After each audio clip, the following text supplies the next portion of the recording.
Eu passei anos da minha vida tentando ser perfeita na fantasia, mas só agora eu tô tendo que ser realmente realista comigo e ser imperfeita na realidade. Quando eu voltei pra cá, pra esse cenário, meu pai sempre me disse que eu precisava sair da fantasia e viver na realidade. Isso, por muito tempo, foi algo dolorido de escutar, mas hoje eu vejo que ele tocou num ponto muito verdadeiro. Bem-vindo ou bem-vinda ao canal da Rafa Pereira. Hoje é o vídeo 50 da jornada de 180 dias Vanguarda. Em setembro de 2025, eu voltei a morar com meu pai. Eu fiquei 1 ano morando com a minha avó. Eu já morava com meu pai, aí eu fui morar com a minha avó e voltei pra morar com meu pai novamente. E desde setembro pra cá, meu pai sempre me colocou, desenhou, né? Realmente desenhou, para que eu saísse do mundo da fantasia e viesse pro mundo da realidade. E por muito tempo isso ficou na minha, tipo assim, uma pulga atrás da orelha, como se realmente aquilo fosse doloroso de ouvir, mas hoje eu vejo que ele realmente queria o meu bem, ele não estava falando por mal. Às vezes a gente, por não aceitar o conselho, a gente não quer escutar aquilo, por doer, né? Por a gente ter aquilo na frente da gente que a gente realmente é imperfeita, e às vezes a gente não quer ser, não porque a gente precisa ser perfeita, mas em muitos momentos a gente acaba nos colocando em perfeccionismo. Só que o perfeccionismo, de alguma forma, é uma fantasia disfarçada de padrão alto, porque a gente não consegue em momento nenhum, ou talvez a gente até consiga, em um curto período de tempo, ter uma performance. Se você tentar bugar ou hackear o seu cérebro, você vai tentar ou vai conseguir burlar o seu cérebro para você ser alta performance num curto período de tempo, ou para aqueles atletas que realmente faz por longo tempo. Mas eu vejo que a gente precisa colocar a alta performance como hábito, porque se a gente tentar colocar em um curto espaço de tempo, a gente vai achar que está sendo alta performance, mas na verdade a gente está fazendo o perfeccionismo disfarçado de fantasia, e depois a gente vai acabar se frustrando, porque aquilo na nossa realidade não condiz em ser padrão alto. Por exemplo, na minha rotina, se eu quisesse ser uma corredora, eu não posso ser porque eu sou muito alta e tenho problema no joelho. Não que isso possa me prejudicar, ou talvez possa. Mas, por exemplo, eu não consigo, no meu caso, no meu momento atual, eu não consigo ser uma triatleta, porque eu não tenho preparo físico por enquanto, eu ainda estou me acostumando, né? No momento agora eu tô trabalhando em outro lugar, eu saio de casa para trabalhar em outro lugar. Então, a minha rotina, a minha vida, o jeito que está a realidade, eu não consigo ser uma atleta ou triatleta de alta performance. Então, eu teria que mudar todo o meu jeito de viver para ser uma triatleta. Então, eu vejo que a gente precisa ver realmente qual é o ponto da minha realidade hoje, o que eu consigo fazer para chegar na onde eu desejo, naquele sonho, naquela fantasia, mas eu preciso agir na realidade, porque se eu ficar só na fantasia, eu não vou conseguir viver a realidade, que é o que eu estava fazendo de setembro para dezembro. Eu fiz muito isso. Eu me colocava em expectativas da vida que eu queria ser, ou da vida que as outras pessoas, que eu queria que as outras pessoas vivessem comigo. Só que isso gerou muita frustração pra mim, muita expectativa e não deu certo. E aí agora, em janeiro, mudou o ano, né? Aí agora em janeiro eu comecei a aceitar realmente. Eu vivo nessa realidade, então eu preciso focar no que realmente eu preciso fazer. Colocar rotina, colocar hábitos para que eu vou fazer, né? Como se diz? É inevitável que eu chegue na fantasia que eu quero. Mas eu preciso hoje fazer todos os dias aquilo que eu sei que vai me levar para outro lugar, né? Para um próximo nível. Um outro ponto que eu fui percebendo também nessa questão, principalmente janeiro, né? Agora a gente está em fevereiro, mas em janeiro principalmente, foi que o meu pai no começo do ano me pressionou dizendo que eu precisava dar continuidade nos projetos, né? Aqui no canal e pro Instagram também, mas por lá eu por enquanto não fui. Mas estou aqui no YouTube.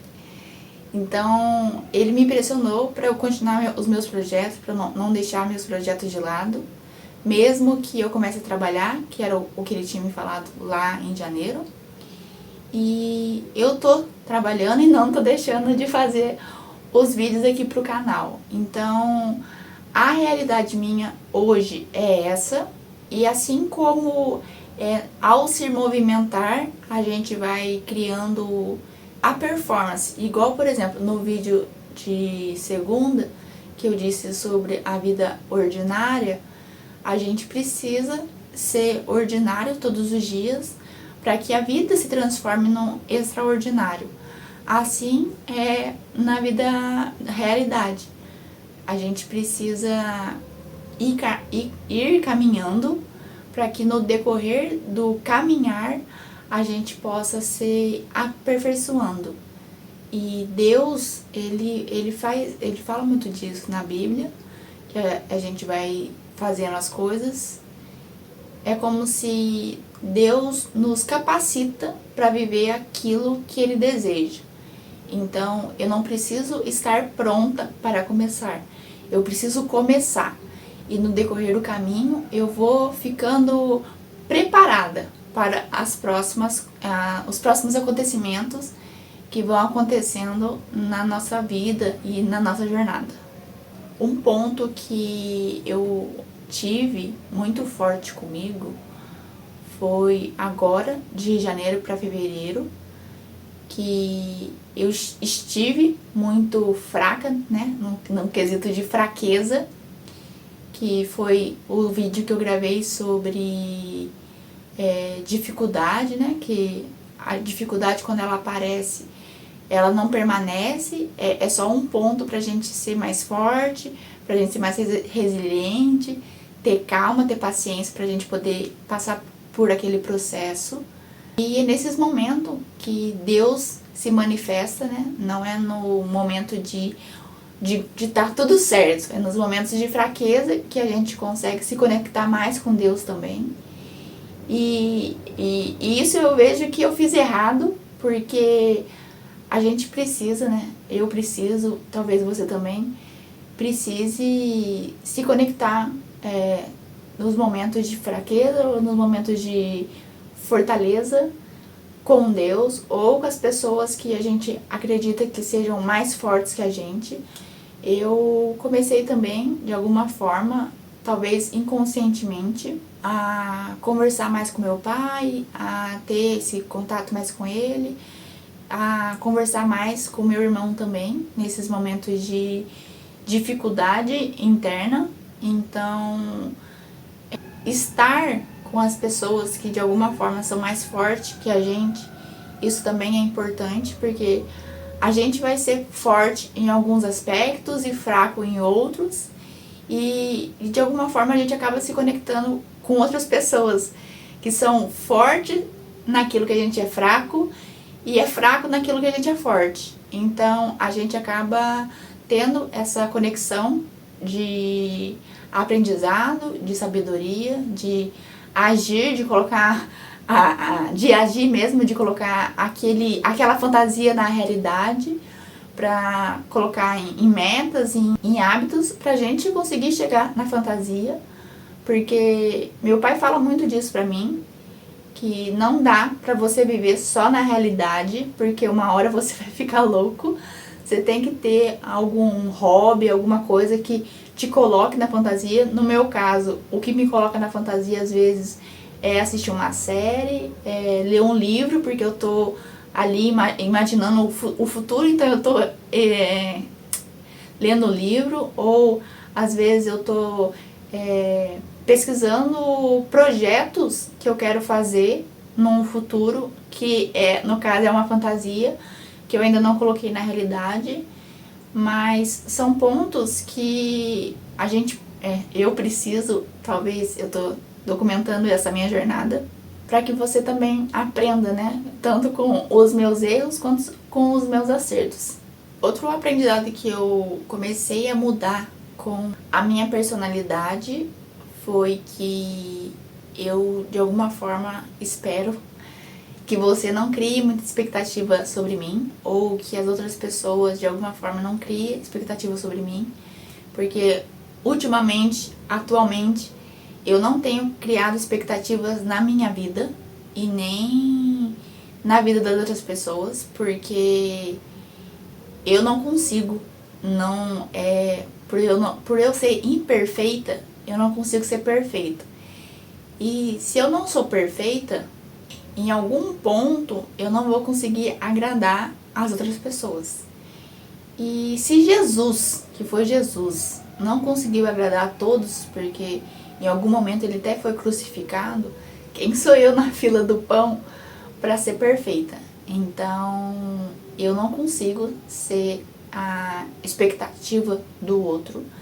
Eu sim, com toda certeza, não vou ser a síndrome de Gabriela, que é eu nasci assim, eu vou morrer assim, eu vivo assim, mas eu aos poucos tenho me moldado, né, com a gente, até meu tio falou isso pra mim, que o remédio precisa ser amargo para poder fazer efeito, porque se o remédio for doce, às vezes a gente não valoriza o remédio. E nesse caso o remédio não é só o remédio para uma doença, às vezes é uma pessoa que fala algo para você e você precisa escutar aquilo como algo amargo, mas que é o que realmente vai fazer efeito na nossa vida, do que se alguém falar algo para nós como se fosse doce e a gente acaba não sentindo o efeito. Então a gente precisa acreditar, né, e dar talvez um pouco de confiança para as outras pessoas que falam aquilo pra gente. Eu vejo que atualmente eu tenho escutado muito mais meu pai, eu tenho aproveitado aquilo que ele tem para me ensinar, porque eu também estou indo, por exemplo, todos os domingos de manhã eu vou na igreja para aprender a escola bíblica, né, dos jovens. Eu sou jovens porque eu ainda não sou casada. Então mas independentemente disso, a gente pode ir na igreja, né, para aprender a parte bíblica, né, com outras pessoas. Isso também me faz bem. Então, ao eu ir aprender a Bíblia, eu tenho me dado a oportunidade de aprender com meu pai, eu tenho me dado a oportunidade de aprender nesse novo emprego, porque eu sinto que eu não penso a curto prazo. Tanto é que aqui o canal pro YouTube é uma jornada de 180 dias. Se eu fosse pensar em curto prazo, eu ia fazer outras coisas. Então, o YouTube eu sei que é uma jornada de longo prazo. E na questão financeira, por exemplo, eu gosto sim de ter o salário para fazer as coisas acontecerem pro futuro, mas a minha cabeça, o jeito que eu penso é construir patrimônio para ter renda passiva. Então eu vejo que isso às vezes é uma bolha que eu me coloquei de pensar a longo prazo. E a fantasia é um pouco disso, é o pensar a longo prazo, mas a realidade é o que você tem que fazer no hoje. E quando eu estou aprendendo com outras pessoas, essa é a forma de eu viver um pouco a realidade, mas ter a fantasia no longo prazo, o que eu quero fazer a longo prazo, mas que hoje eu preciso viver a realidade. Porque de setembro, ou antes, né, o ano que eu fiquei com a minha avó, eu vivia muito na fantasia. Era pouco tempo, era pouca coisa que eu fazia na realidade. E isso foi me drenando, isso foi me deixando exausta, isso foi me deixando com muita dor no corpo. E eu parecia que eu fazia muitas coisas, mas ao mesmo tempo não fazia nada, porque a minha vida não estava fluindo, a minha vida não estava evoluindo. Eu parecia que eu me sentia como na areia movediça. Quanto mais eu me mexia, mais eu afundava. E agora eu tô conseguindo aos poucos, né, sair disso. Então tudo aquilo que eu vivi tem me transformado em quem eu sou hoje. Eu quero chegar num ponto que eu vou agradecer por estar compartilhando essa jornada, porque eu vejo que é importante essa questão de documentar a minha jornada. Eu não fico tão ansiosa como era antigamente, que eu queria gravar vídeo. Hoje eu sei que eu tô documentando a jornada, então isso me deixa um pouco mais leve, um pouco mais anestesiada, porque eu sei que depois eu vou ver os vídeos e falar, nossa, ainda bem que eu gravei, ainda bem que a Rafaela daquela época fez as coisas, teve coragem para executar. O que eu vejo é que a liberdade emocional não é quando eu vivo perfeita, é quando eu aceito quem verdadeiramente eu sou, sendo imperfeita, mas por eu ser imperfeita, eu posso ser amada, mesmo assim ser amada.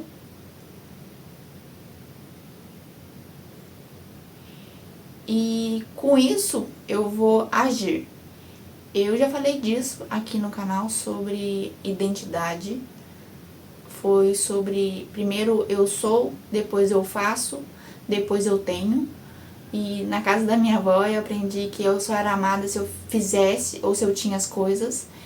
E em alguns momentos eu não tretei com ela, mas eu fui falando, fui conversando com ela sobre eu querer ser amada por quem eu era. E ela falava pra mim, não, mas você é amada por quem você é. E eu fazia essa interpretação errada. Então eu vejo que em muitos momentos a nossa mentalidade, o nosso jeito que a gente viveu, a gente interpreta situações que talvez a gente deveria conversar com aquela pessoa para ver se realmente o que a gente interpretou tá de acordo, ou se é coisa da nossa cabeça, se é se fazer de vítima, por exemplo, ou se realmente aquilo aconteceu. Então, todos os momentos para mim têm sido de muito aprendizado, e eu gostaria que você deixasse aqui nos comentários o que você precisa fazer para você também, de alguma forma, sair da fantasia e ir para a realidade. O que você pode aprender, talvez, com as pessoas que moram ao seu redor, e entender que você pode sim, em alguns momentos, viver na fantasia para você poder, para que a sua realidade também não seja tão dolorosa, tão desafiadora, para você ter aquilo que você gosta como hobby, que de alguma forma te faz imaginar alguma coisa, porque isso também é importante. Eu espero que você tenha gostado desse vídeo. Se você gostou, eu te convido a se inscrever no canal, a ativar os sininhos de notificações. Comenta nesse vídeo também, eu gostaria muito de saber o que eu acabei de te perguntar, o que você precisa fazer, né, para sair um pouco da fantasia e fazer na realidade algo que faça você chegar na fantasia que você deseja, naquilo que você imagina, nos seus sonhos, nos seus objetivos. E até o próximo vídeo.